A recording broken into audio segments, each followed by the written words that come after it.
Sister, if you don't like K, leave K alone, because it's like you, Nakasa, you don't know what you want. Do you want Prince or you want K?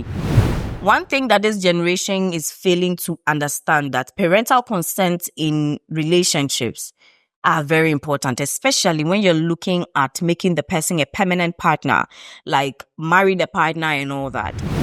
I know that you need money to go and get married, but I don't know what makes people think that you need to gather money to go and get married. Why would a guy that actually loves you will tell you to move on because he doesn't have money to go and marry you? Why? After 6 to 7 years. And if the girl knows that you don't really have much, but she wants something big, then she's not ready to get married.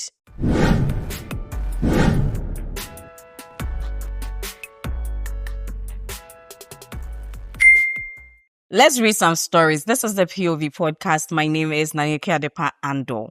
If they posted it on social media, then they made it our business. And since they made it our business, we're going to make it our business. Don't forget to subscribe, like, and then share. Now, let me get into the very first story I have for this episode. This one says, Let's have it. Dear Ekuya, I'm currently serving my national service. I've been dating a wonderful guy for over a year. He's kind, gentle, and caring. He's the kind of man every woman will wish for. However, he's a Muslim and I'm a Christian. While I'm open to exploring his faith, but the real challenges lie with my mother. She had a painful experience with a Muslim man who fathered me and didn't take responsibility in her early age. Despite her struggles, she's been my pillar. She has been there for me through thick and thin.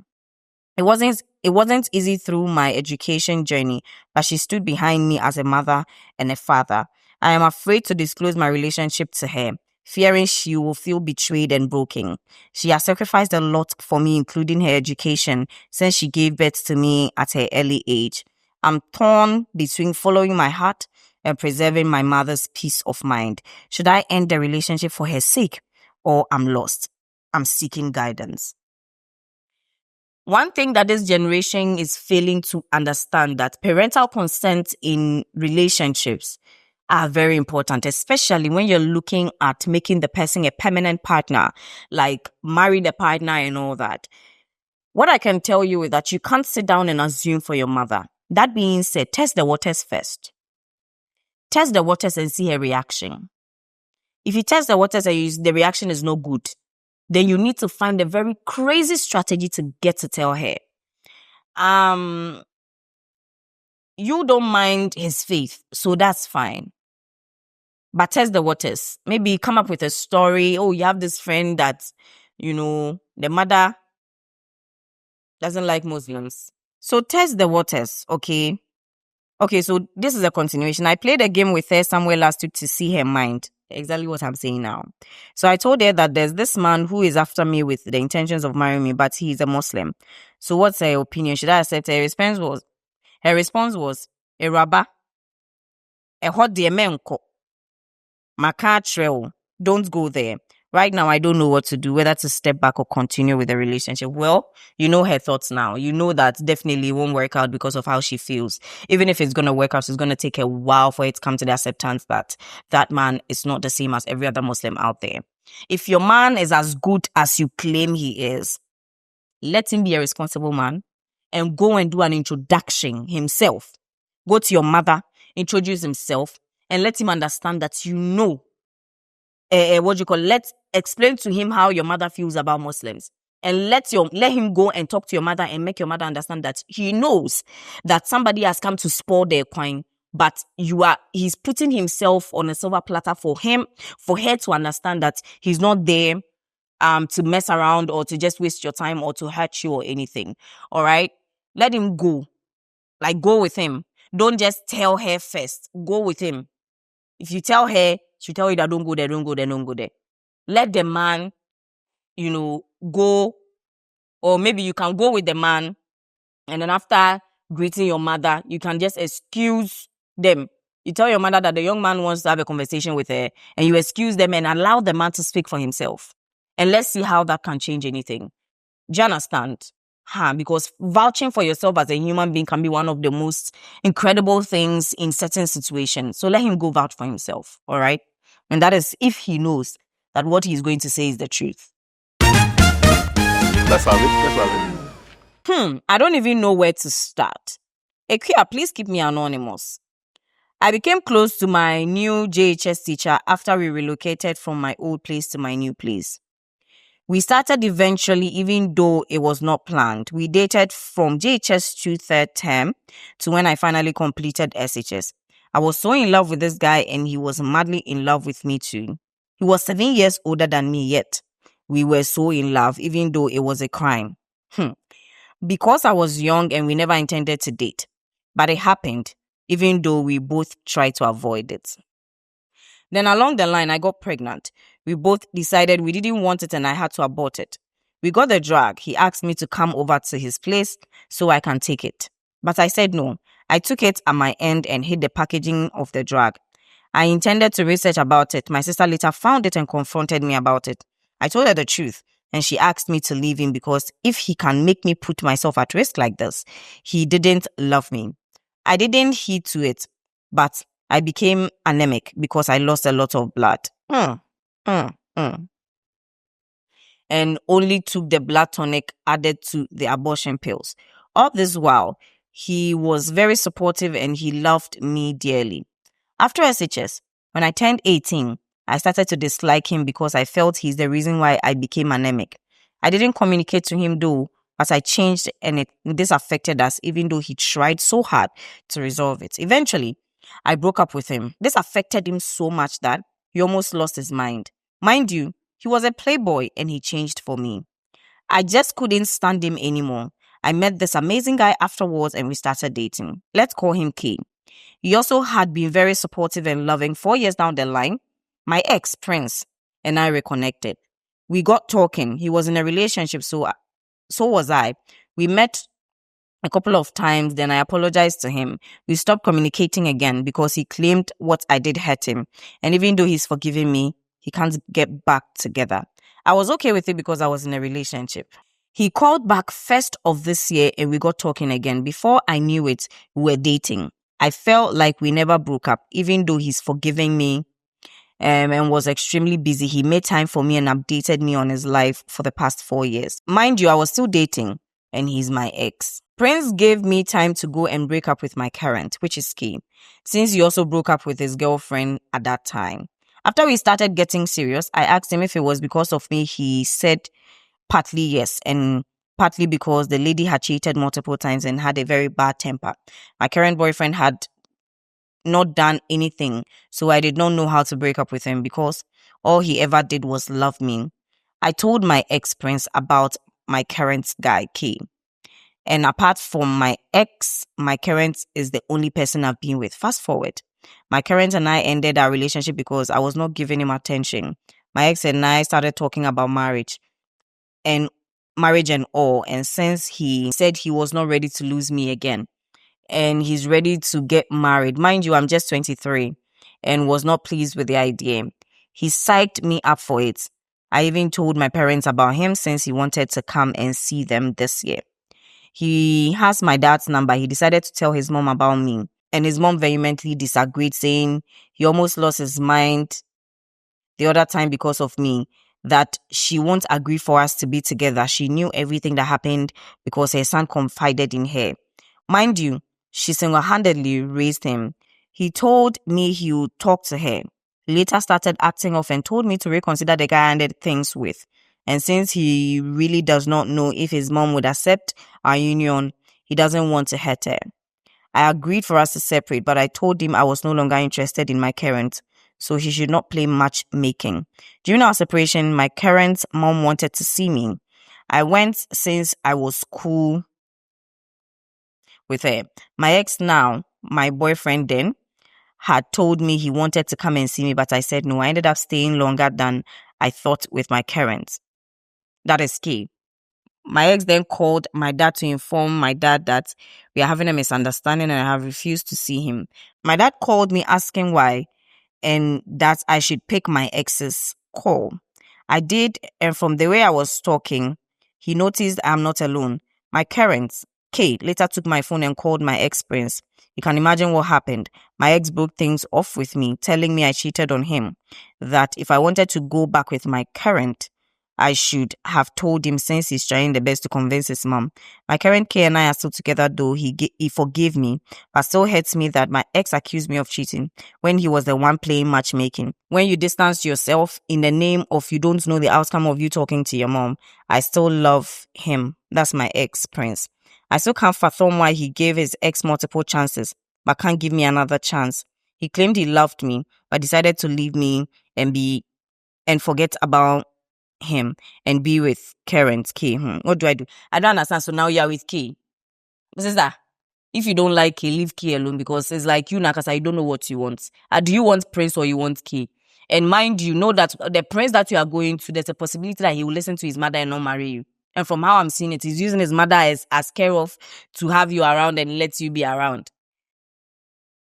You people, Charlie. So auntie, make a decision and move on. You, Nakasa, you need to make a decision and stop being in between those men. Okay, you are just 23. If I were you, I will break up with both of them and reset. Because you've been through a lot emotionally. That's right now, whatever decisions you're making involving men may be wrong decisions. Okay? Yeah. Let's have it. Amajwa. I've been dating a guy for about 6 to 7 years now. He's a guy every girl would want to date, but he's not financially stable. But I have been with him through, because I knew one day he'll be stable. We're dating when my mother passed on, so my family knows that I'm dating him. Though he didn't help financially, he helped with his strength and presence. It's got to a time then he came to realization that as we have been longer for a long time, in case my family are telling him to come and do the necessary right things, he won't be able to do that. So for a matter of fact, he told me to move on so that I get someone who is ready to do that necessary rights. Then I moved on. He saw me with a couple of guys around, and within the week of seeing them, he decided to come back again. He's now telling me he's ready to do everything for me now. He's now willing to do the necessary rights. And now I'm with a new guy. He's now telling me to recall the things we've been through. He's now telling people to come and beg for him. And the people are saying, because I know him very well, I should take him back. And the new guy also went through heartbreak before meeting me. And I gave him the assurance that I'm not going to do what his ex did to him.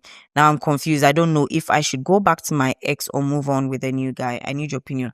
Why are you even looking at your ex in the first place? For him to use his mouth to tell you to move on because he doesn't have the money to take care of, or the money to go and marry you.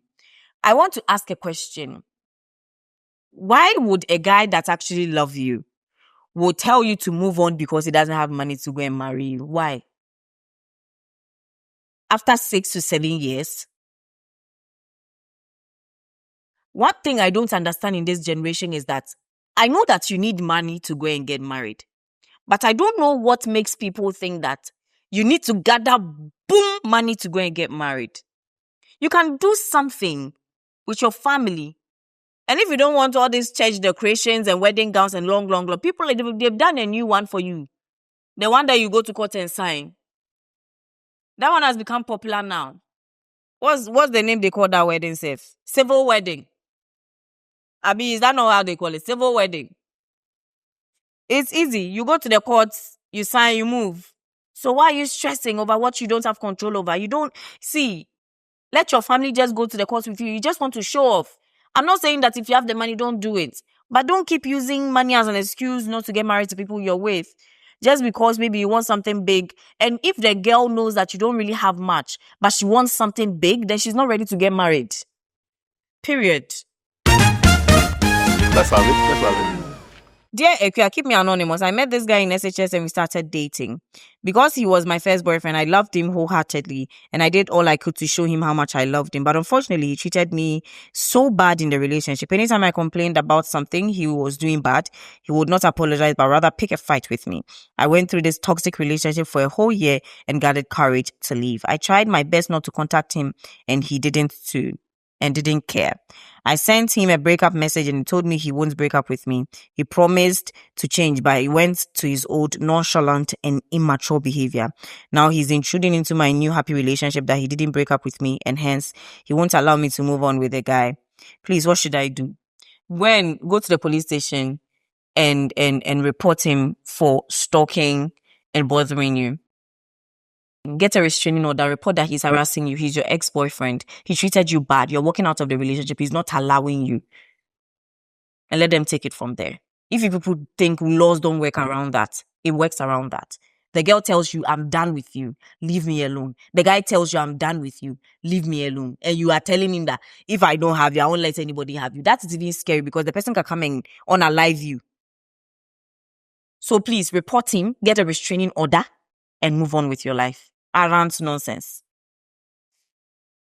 Yeah. So thank you very much for watching the episode. I appreciate that you've been here. Continue to send your story, and I'm still going through the bunch that I have. You can send your stories in my DM on TikTok, or you can send it to my email, thepov897@gmail.com. Don't forget we've been nominated for Creators Festival Awards as Podcast of the Year, and we're also nominated for Pulse Influencer Awards, but that one has been closed when it comes to the voting. So we are all waiting for the invitation to go and see who won or not. But I actually am grateful for the nomination. But please, you can vote for me at the Creators Festival nomination part with the code on the screen.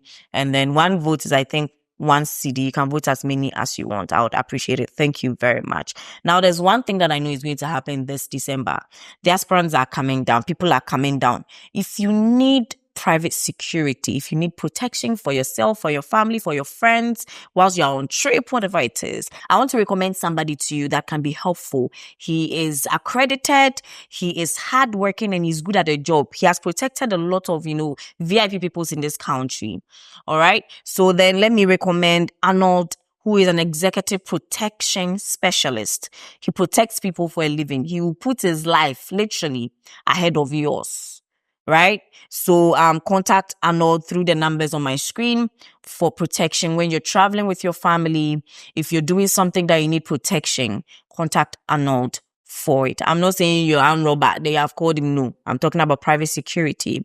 If you have an event and you need security, he's the best person to call. If, as I said before, you're diaspora and you're traveling with your family across the country and you don't really know who you're going around with, especially some of these tour guides, you may never know where they are taking you.